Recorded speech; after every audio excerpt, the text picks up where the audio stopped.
Hello বন্ধুরা, এই প্রথম তোমাদের সাথে আমি একটা কেকের ভিডিও শেয়ার করতে চলেছি। তো এর আগে আমি কখনো কেকের ভিডিও দিইনি, কেকের অর্ডার পেয়েছি কিন্তু দিইনি। তো মনে হলো যে আজকে কেকের ভিডিওটা দিই তোমাদের সাথে, তাই শেয়ার করছি, তোমাদের সাথে দেখতে থাকো ভিডিওটা। তো এই কেকটা ছিল 1 পাউন্ডের চকলেট কেক। তো আমি কোনো দিন ভিডিও করতে পারিনি। তো আমার একটা ঘরে বাচ্চা আছে, তো খুব এত ডিস্টার্ব করে ভিডিও বানানোর সময়, তো ভিডিও সেরমভাবে দিয়ে ওঠা হয় না। তো তা সেদিনকারও খুব বিরক্ত করছিল, সেই ভিডিও ক্লিপ আমি কটা নিয়ে রেখেছি, তো সেটাই তোমাদের সাথে শেয়ার করব।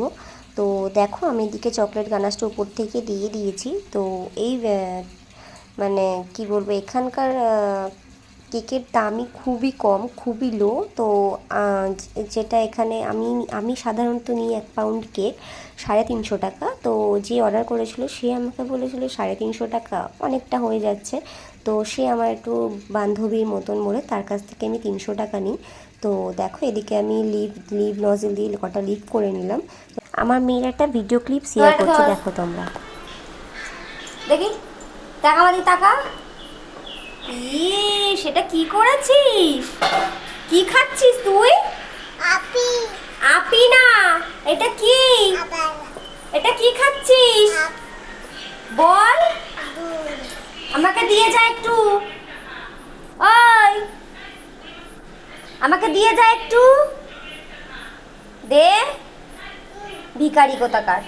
মানে ও কিছু কারণে জানতে পেরেছিল যে আমি রান্নাঘরে কিছু একটা তৈরি করছি, তো ওই জন্যই ও বাটি নিয়ে চলে এসেছিলো। এরম করে অনেকবারই এসেছিলো। তো দেখো, আমি এখানে নাম লিখে নিয়েছি কেকের ওপরে। তো আমরা যে জায়গায় থাকি সেখানকার একটু ভাষা আলাদা, তো ওখানকার ছেলেদের গুন্ডা বলে, আর মেয়েদের বাচ্চা মেয়েদের গুন্ডি বলে। তো যে কেকটা অর্ডার করেছিল তার ভাইয়ের জন্য অর্ডার করেছিল, তো ওই জন্যই গুন্ডা লেখা আছে নামটা। তো দেখো, কেকটা পুরো আমারই ডেকোরেশনের ওপর হয়েছিল, কারণ ওর কোনো কাস্টমাইজ ডিজাইনার ছিল না। বলেছিল যেরকম তোমার ভালো লাগবে তুমি সেরকম করে দিও। দেখো, কেকটা আমি রেডি হয়ে গেছে। তো কেকের রিভিউটা তোমাদের সাথে আমি পরে শেয়ার করে দেবো। তো কেকটা অবশ্যই ভালো লাগলে লাইক কমেন্ট শেয়ার করে দিও। আর তোমাদের বললাম কেকটা 1 পাউন্ডের ছিল।